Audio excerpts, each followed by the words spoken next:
Hello friends, you are most welcome in physics easy way. मित्रों, physics in easy way में आपका बहुत बहुत स्वागत है। यदि आप हमारे एग्रीकल्चर फिजिक्स से संबंधित वीडियो क्लिप को नियमित रूप से देख रहे होंगे तो इस समय हम एक सरल रेखा में गति, चाल, वेग तथा त्वरण चैप्टर को देख रहे हैं। इसमें हमने दूरी और विस्थापन को देख लिया। आज हम चाल एवं वेग को देखेंगे। तो आइए देखते हैं वस्तु का चाल, या इसको हम इंग्लिश में स्पीड कहते हैं।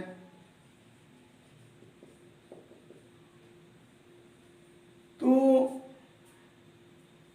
यदि वस्तु गतिशील है, समय के साथ उसके द्वारा स्थिति में परिवर्तन भी होता है, और स्थिति में परिवर्तन होने के साथ साथ वस्तु के द्वारा पथ भी तय किया जाता है। और पथ की जो लंबाई होती है, उस लंबाई और जितने समय में उस पथ की लंबाई को वस्तु तय करती है, दोनों के अनुपात को हम वस्तु की चाल कहते हैं। या कह लें कि किसी वस्तु द्वारा एकांक समय अंतराल में तय किए गए पथ की कुल लंबाई को उस वस्तु की चाल कहते हैं। क्या लिखेंगे कि किसी वस्तु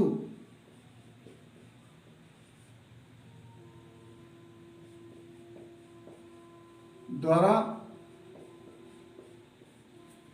एकांक समय में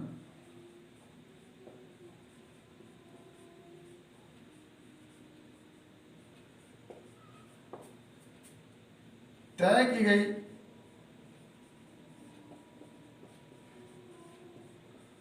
पथ की कुल लंबाई को वस्तु की चाल कहते हैं।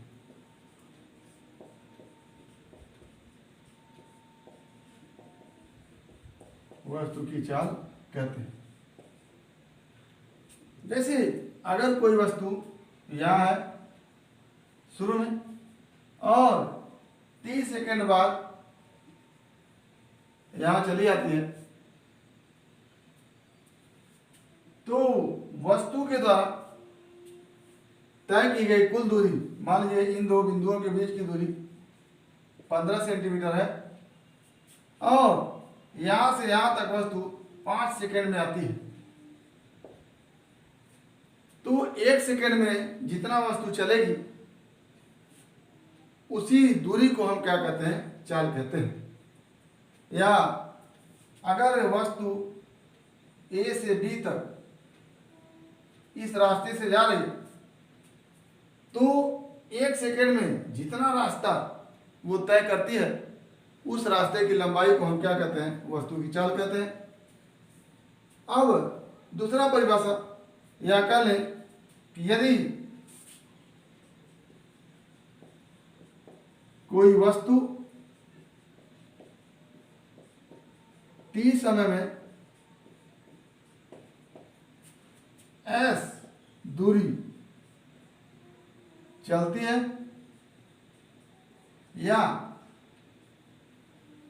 यह दूरी चलती है, या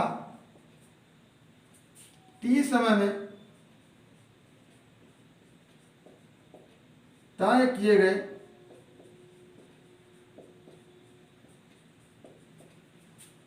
पथ की लंबाई s है, तो आप परिभाषा में लिखे एकांक समय में, और यहां पर लिखा है t समय में। तो एकांक समय में पथ की लंबाई कैसे निकालेंगे? लिखेंगे चूंकि t समय में s दूरी तय करती है, इसलिए एक समय में s अपान t। तो यही s अपान t जो होता है वो वस्तु की चाल होती है। तो एकांक समय में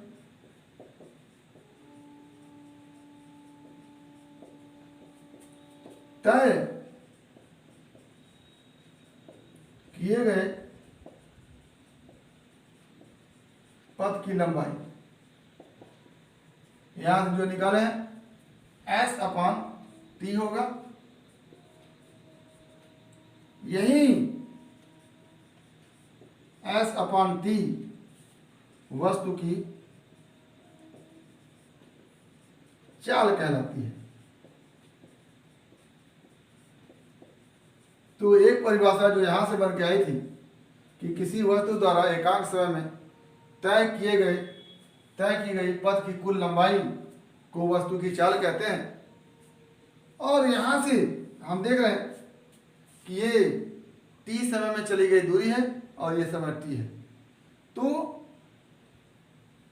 किसी समय अंतराल में तय की गई कुल दूरी तथा उस समय अंतराल का अगर अनुपात हम देखें तो वो भी क्या कहलाता है, चाल कहलाता है।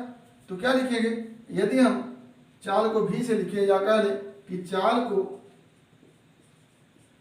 v से लिखते हैं, तो यस बाई टी को अगर चाल कहते हैं या यस बाई टी अगर चाल कहलाती है तो चाल बराबर हो जाएगा एस अपान टी, या इसी को लिखेंगे v equal to S upon T. ये चाल हो गया। तो यहां से एक परिभाषा बन के आएगी कि वस्तु के द्वारा किसी समय में चली गई दूरी तथा उस समय के अनुपात को वस्तु की चाल कहते हैं। तो एक परिभाषा और बन के आएगी कि वस्तु द्वारा किसी समय में चली गई दूरी तथा उस समय के अनुपात को चाल कहते हैं। ये हमारा चाल की एक अलग परिभाषा हो गई। अब यदि चाल के मात्रक की बात करें तो चाल का मात्रक जो होगा, मात्रक चूंकि चाल v बराबर एस बाई टी होता है तो v का मात्रक, चाल का मात्रक दूरी का मात्रक बटे समय का मात्रक होगा। क्या हो जाएगा, सिंस चाल का मात्रक since v equal to S by T, therefore चाल का मात्रक बराबर दूरी का मात्रक अपान समय का मात्रक। तो दूरी का मात्रक क्या होता है, s, और दूरी का मात्रक मीटर और समय का मात्रक सेकेंड एमकेएस पद्धति में। तो हमारे पास हो जाएगा मीटर प्रति सेकेंड, ये हमारा हो जाएगा चाल का मात्रक, यानी चाल का मात्रक मीटर प्रति सेकेंड होता है। आगे चूंकि चाल बराबर दूरी बटे समय होता है तो दूरी को हम जानते हैं कि ये एक अदिश राशि है। तो इसके पहले हम पढ़ चुके हैं कि किसी अदिश राशि से गुणा करें अथवा भाग दें, वो राशि अदिश ही होती है। तो हम चाल बराबर दूरी बटे समय लिख रहे हैं। तो दूरी एक अदिश राशि है, समय भी एक अदिश राशि है, तो दोनों मिलकर के एक कौन सी राशि बनाएंगे, अदिश राशि बनाएंगे। तो चाल क्या है, एक अदिश राशि है। तो यहां से आपको मिलेगा कि चाल एक अदिश राशि है, चाल एक अदिश राशि है। और क्या आपको मिलेगा कि इसके पहले आप पढ़ चुके हैं कि किसी वस्तु द्वारा तय की गई दूरी पथ पर निर्भर करती है, वस्तु की अंतिम एवं प्रारंभिक स्थिति पर निर्भर नहीं करती है। तो जब ये दूरी वस्तु के द्वारा चयन किए गए पथ पर निर्भर करती है तो चाल भी वस्तु के द्वारा तय किए गए पथ पर निर्भर करेगा। जैसे एक एग्जाम्पल के लेकर के हम समझ सकते हैं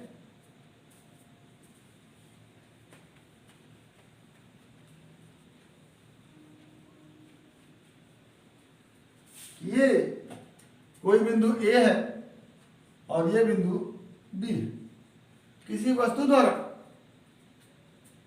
अलग अलग पथ के द्वारा ए से बिंदु तक पहुंची जा रही है।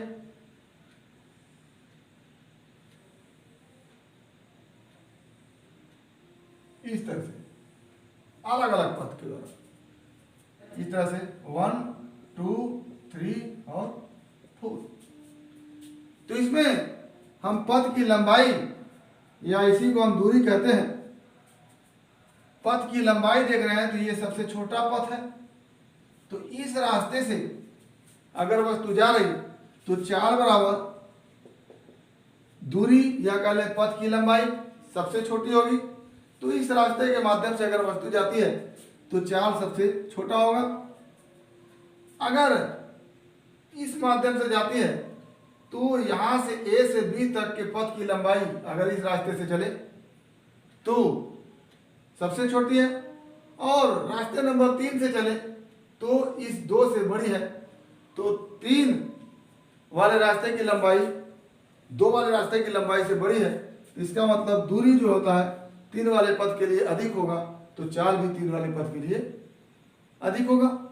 या कह लें अगर दूरी अलग अलग है हर एक पथ की तो वस्तु की चाल भी हर एक पथ के लिए अलग अलग होगी। इसका मतलब यह है कि किसी वस्तु की चाल जो है वस्तु के द्वारा चयन किए गए पथ पर निर्भर करती है, जबकि उसके अंतिम और प्रारंभिक स्थिति पर निर्भर नहीं करती। ए और बी अंतिम और प्रारंभिक स्थिति है, हर पथ के लिए एक ही है, लेकिन अलग अलग पथ के लिए तय की गई दूरी अलग अलग है या अलग अलग पथ की लंबाई अलग अलग है। इसलिए प्रत्येक पथ के लिए वस्तु की चाल अलग अलग होगी। तो इसका मतलब निष्कर्ष ये निकलता है कि किसी वस्तु की चाल उसके द्वारा तय किए गए पथ पर निर्भर करती है, वस्तु के अंतिम और प्रारंभिक स्थिति पर निर्भर नहीं करती है। तो ये हमारा चाल हो गया। आगे हम देखते हैं वेग, वस्तु का वेग। इसको हम वेलोसिटी लिखते हैं।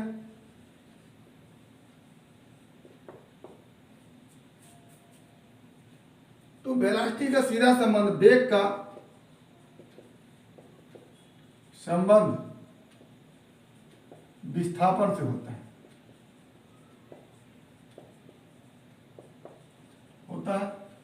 जिस तरह से हम लिखते हैं कि एकांक समय में किसी वस्तु के द्वारा तय किए गए पथ की कुल लंबाई को चाल कहते हैं, यहां पर हम लिखेंगे कि एकांक समय अंतराल में वस्तु की अंतिम स्थिति एवं प्रारंभिक स्थिति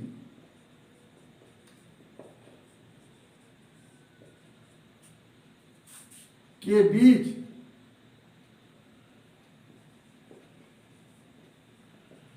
के निकटतम दूरी को के बीच के निकटतम दूरी, और निकटतम दूरी को आप क्या कहते हैं? विस्थापन को वेग कहते हैं।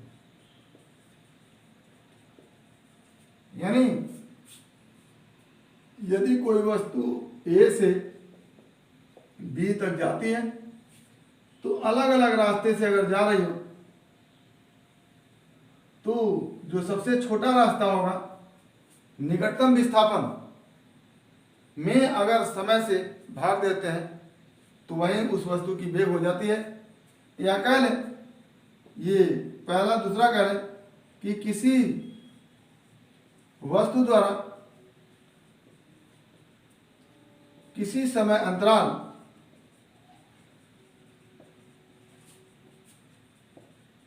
में तय किए गए कुल विस्थापन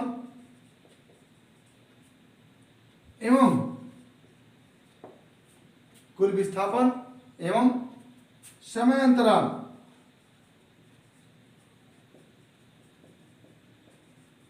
के अनुपात को वेग कहते हैं।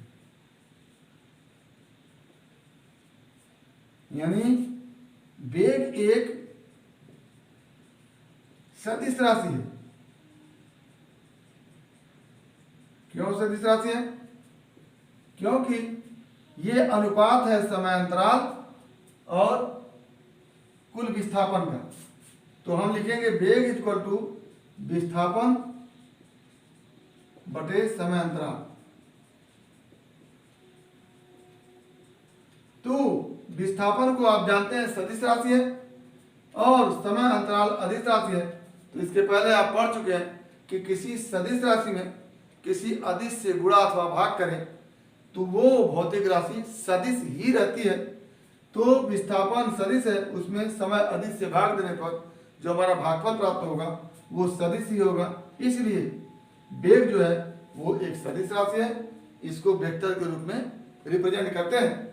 जो मात्रक चाल का होगा वही मात्रक वेग का होगा, क्योंकि विस्थापन का मात्रक मीटर ही होता है और दूरी का मात्रक भी मीटर होता है और समय का मात्रक सेकंड होता है।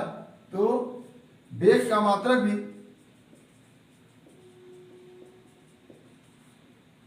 मीटर प्रति सेकंड होता है। वेग का मात्रक भी मीटर प्रति सेकंड होता है। तो ये हमारा चाल और वेग रहा। चाल एकांक समय अंतराल में किसी वस्तु द्वारा तय किए गए पथ की कुल लंबाई को कहते हैं, जबकि वेग एकांक समय अंतराल में वस्तु द्वारा तय किए गए कुल विस्थापन को कहते हैं। या कह लें कि किसी समय अंतराल में वस्तु द्वारा तय किए गए कुल विस्थापन और समय अंतराल का जो अनुपात होता है उसी को हम वेग कहते हैं। या कह लें कि एकांक समय अंतराल में वस्तु की अंतिम स्थिति एवं प्रारंभिक स्थिति के बीच के निकटतम दूरी जिसको विस्थापन कहते हैं को वेग कहते हैं। तो वेग किसे कहते हैं, वेग का फार्मूला क्या होता है और वेग का मात्रक क्या होता है ये हम देख लिए। वेग एक सदिश राशि है। इसका मतलब ये होता है कि वेग में जो होता है वो दिशा भी होता है और परिमाण भी होता है। वेग में दिशा भी होता है और परिमाण भी होता है। कभी कभी ऐसा होता है कि किसी वस्तु की चाल नियत होती है लेकिन वेग परिवर्तनशील होती है। जैसे अगर कोई वस्तु वृत्ताकार पथ पर चल रही हो, अगर कोई वस्तु वृत्ताकार पथ पर चल रही हो तो उसकी चाल अगर एक समान है तो भी वेग क्या होगी, परिवर्तनशील होगी। वस्तु इस वृत्ताकार पथ पर चल रही, वस्तु की चाल एक समान है, लेकिन प्रत्येक बिंदु पर अगर देखें तो दिशा क्या है, परिवर्तनशील। इस बिंदु पर दिशा, इस बिंदु पर खींची गई स्पर्श रेखा के अनुदिश, इस बिंदु पर दिशा, इस बिंदु पर खींची गई स्पर्श रेखा के अनुदिश, इस बिंदु पर दिशा, इस बिंदु पर खींची गई स्पर्श रेखा के अनुदिश होती है। यानी वृत्तीय पथ पर गति कर किसी भी वस्तु की पथ के प्रत्येक बिंदु पर दिशा बदलती रहती है। तो ऐसी स्थिति में वृत्तीय एक समान वृत्तीय गति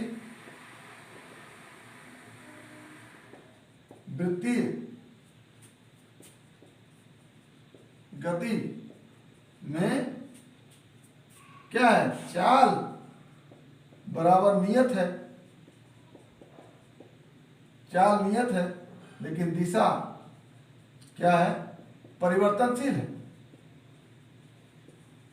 और वेग में चाल होता है और प्लस दिशा होता है। वेग एक सदिश राशि है। इसका मतलब ये होता है कि उसका कुछ परिमाण होता है और उसकी एक दिशा होती है। अगर वेग में से दिशा निकाल दे तो वो चाल के समान हो जाती है। यानी वेग में चाल और दिशा दोनों लगे हुए होते हैं। तो वृत्ताकार पथ पर चाल तो कांस्टेंट है लेकिन दिशा के लगातार परिवर्तित होने के कारण वेग क्या होता है, वो परिवर्तनशील होता है। तो कभी कभी आपसे पूछा जाता है वृत्तीय पथ पर एक समान चाल से गतिशील वस्तु का वेग नियत होता है कि परिवर्तनशील होता है, तो आपको बताना है कि वृत्तीय पथ पर एक समान रूप से गतिशील वस्तु का वेग क्या होता है, परिवर्तनशील होता है, क्योंकि वृत्तीय पथ के प्रत्येक बिंदु पर वस्तु के गति की दिशा लगातार बदलती रहती है। तो चूंकि वेग में दिशा सम्मिलित होता है, अतः दिशा के बदलने के कारण वस्तु के वेग क्या होते हैं, हमेशा परिवर्तनशील होते हैं। अब आगे हम चाल और वेग में यदि अंतर को देखना चाहें तो सबसे पहला अंतर तो ये होता है, जैसा कि परिभाषा में ही है, कि एकांक समय अंतराल में वस्तु के द्वारा तय की गई दूरी को चाल कहते हैं, जबकि पहला अंतर एकांक समय अंतराल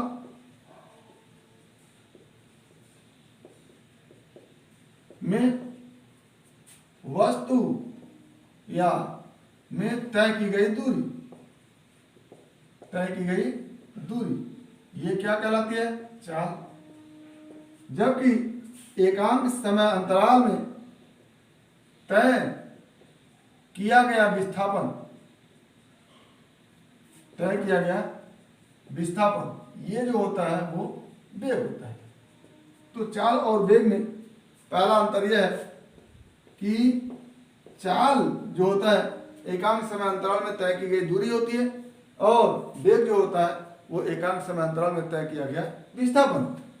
दूसरा अंतर अगर हम देखें तो चाल एक अदिश राशि है, जबकि वेग क्या है, एक सदिश राशि है,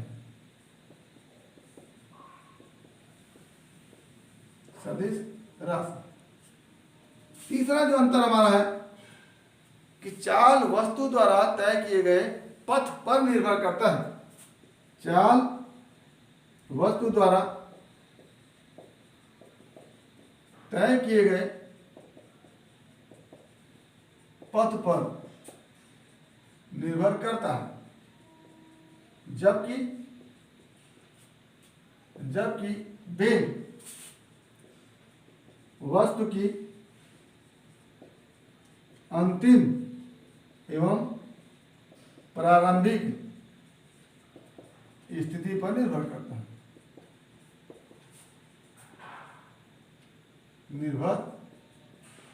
है। तो ये तीसरा चाल और वेग में अंतर है। चौथा, जैसे यहां पर पथ के बदल देने से चाल बदल जाता है, लेकिन यहां पर पथ के बदलने से चाल नहीं बदलता है, बल्कि प्रारंभिक और अंतिम स्थिति के बदलने से वस्तु का वेग बदल जाता है। यानी कह लें कि यहाँ पर वस्तु द्वारा तय किए गए पथ पर चाल निर्भर करता है, यानी तय किया गया पथ बदल गया तो चाल बदल जाएगा, जबकि वेग वस्तु की प्रारंभिक एवं अंतिम स्थिति पर निर्भर करता है। यानी प्रारंभिक एवं अंतिम स्थिति अगर बदल रही है तो वेग बदलेगा, अगर प्रारंभिक एवं अंतिम स्थिति नहीं बदल रही है तो पथ के बदलने से वेग नहीं बदलेगा। चौथा, चाल धनात्मक होता है और शून्य होता है, जबकि वेग जो होता है वो धनात्मक भी होता है, ऋणात्मक भी होता है और शून्य भी होता है। जैसा कि आप विस्थापन और दूरी में देखें, विस्थापन पॉजिटिव, नेगेटिव और शून्य कुछ भी हो सकता है, तो विस्थापन बटे समय वो भी पॉजिटिव, नेगेटिव और शून्य कुछ भी हो सकता है। तो दूरी पॉजिटिव और शून्य होने के नाते चाल पॉजिटिव और शून्य हो सकता है। तो ये हमारे अंतर हो गए। और एक चीज आपको याद रखना है कि विस्थापन हमेशा या तो दूरी के बराबर हो सकता है या दूरी से छोटा हो सकता है। यदि वस्तु द्वारा तय किए गए पथ एक सरल रेखा हो, सीधी रेखा हो, तो विस्थापन और दूरी एक समान हो जाएगी। और यदि वस्तु द्वारा तय किया गया पथ सरल रेखा ना हो, सीधी रेखा ना हो, तो विस्थापन हमेशा दूरी से क्या होगी, छोटी होगी। बिल्कुल इसी तरह से वेग भी या तो दूरी से छोटा हो सकता है, वेग भी दूरी से इसी प्रकार से, बिल्कुल इसी प्रकार वेग चाल से या तो छोटा होगा या तो बराबर होगा। यानी जब वस्तु टेढ़े मेढ़े रास्ते से जाएगी, सीधी रेखा में नहीं जाएगी, तो वेग चाल से कम होगा, और यदि वस्तु सीधी रेखा में गतिशील होगी तो वेग चाल के बराबर होगा। तो ये हमारा वेग और चाल में अंतर रहा। उम्मीद करते हैं कि आपको चाल, वेग एवं चाल और वेग में अंतर क्लियर होगा, समझ में आया होगा। अगर कोई परेशानी होगी तो आप हमारे YouTube चैनल के कमेंट बॉक्स में कमेंट करेंगे या फिर व्हाट्सएप नंबर पर कॉल करके अपनी समस्या का समाधान करेंगे। यदि हमारा वीडियो क्लिप पसंद आया हो तो प्लीज़ लाइक करेंगे, शेयर करेंगे, ताकि हमारा हौसला अफजाई होता रहे और हम आपको इसी तरह के वीडियो क्लिप प्रोवाइड करते रहें। आगे हमारे YouTube चैनल को सब्सक्राइब करिएगा ताकि हमारा हर वीडियो क्लिप आप तक बिना किसी रुकावट के पहुंचता रहे। तो एक बार फिर आपके भविष्य के लिए बेस्ट ऑफ लक। अगला टॉपिक अगले वीडियो क्लिप में। धन्यवाद।